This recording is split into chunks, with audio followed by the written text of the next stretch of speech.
নমস্কার, আমি শিপ্রা। আমার রান্নাঘরে আরও একটি নতুন রেসিপিতে আপনাদের সকলকে স্বাগত। আশা করি সকলেই ভালো আছেন, সুস্থ আছেন। আজকে রান্না করব ইলিশ মাছের মাথা দিয়ে পেঁপে ঘন্ট। এখানে ইলিশ মাছের মাথা দিয়ে পেঁপে ঘন্ট করার জন্য আমি এখানে 3টে ইলিশ মাছের মাথা নিয়েছি আর 4টে মিডিয়াম সাইজের পেঁপে নিয়েছি। এই পেঁপেগুলো আমাদের গাছের।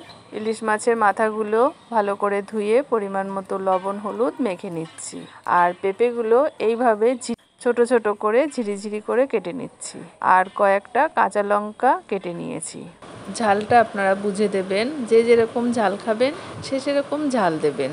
আমি আমার মতো দিয়েছি। এবার কড়াইটা গরম করে দিয়ে দিচ্ছি সর্ষের তেল, তেজপাতা আর অল্প একটু পাঁচফোড়ন দিয়ে লবণ হলুদ মেখে রাখা ইলিশ মাছের মাথাগুলো দিয়ে দিচ্ছি। আমরা ইলিশ মাছের মাথা দিয়ে লাউ ঘন্ট, কুমড়ো ঘন্ট, কচুর শাক এগুলো রান্না করে থাকি। এগুলো খেতে তো বেশি ভালো লাগেই। ইলিশ মাছের মাথা দিয়ে পেঁপে ঘন্টটা খেতেও ভীষণ ভালো লাগে।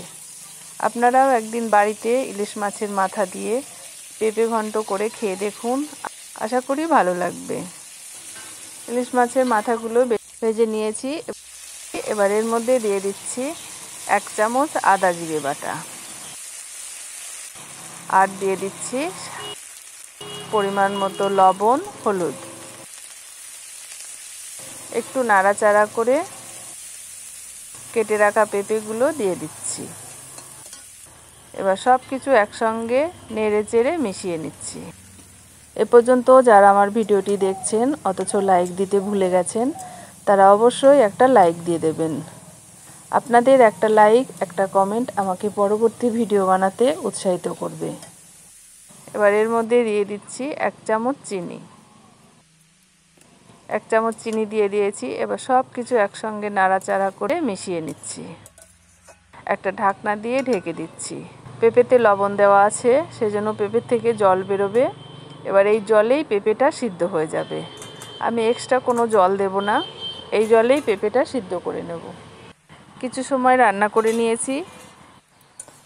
দেখুন, ঢাকনাটা খুলে দিয়েছি। পেঁপের যে জলটা বেরিয়েছিল সেটা শুকিয়ে গেছে। এবার নেড়ে চেড়ে পেঁপেটা ভাজতে থাকবো।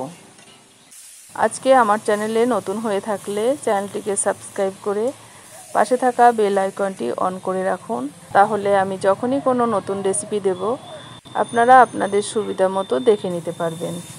আর লাইক কমেন্ট করে মতামত জানাবেন।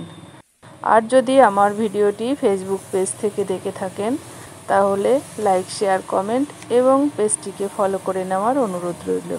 নেড়ে চেড়ে কিছু সময় ভেজে নিয়েছি। ভাজতে ভাজতে এরকম হয়ে গেছে, একদম নরম হয়ে গেছে, গলেও গেছে।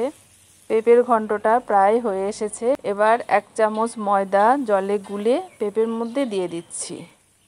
তাহলে পেঁপেটা বেশ আঠা আঠা হবে আর খেতেও বেশি ভালো লাগবে। এই রকম ইলিশ মাছের মাথা দিয়ে পেঁপে ঘন্ট আপনারা আর কে কে বাড়িতে রান্না করে থাকেন কমেন্ট করে জানাবেন। দেখুন, তৈরি হয়ে গেছে ইলিশ মাছের মাথা দিয়ে পেঁপে ঘন্ট। কত সুন্দর হয়েছে। এবার নেড়ে চেড়ে অন্য একটি পাত্রে নামিয়ে নিচ্ছি। এবার গরম গরম ভাতের সঙ্গে পরিবেশন করব। এরকমভাবে আপনারাও একদিন বাড়িতে রান্না করে খেয়ে দেখুন, আশা করি ভীষণ ভালো লাগবে। আজকের এই ইলিশ মাছের মাথা দিয়ে পেঁপে ঘন্ট রেসিপিটি আপনাদের কাছে কেমন লাগলো অবশ্যই কমেন্ট করে জানাবেন।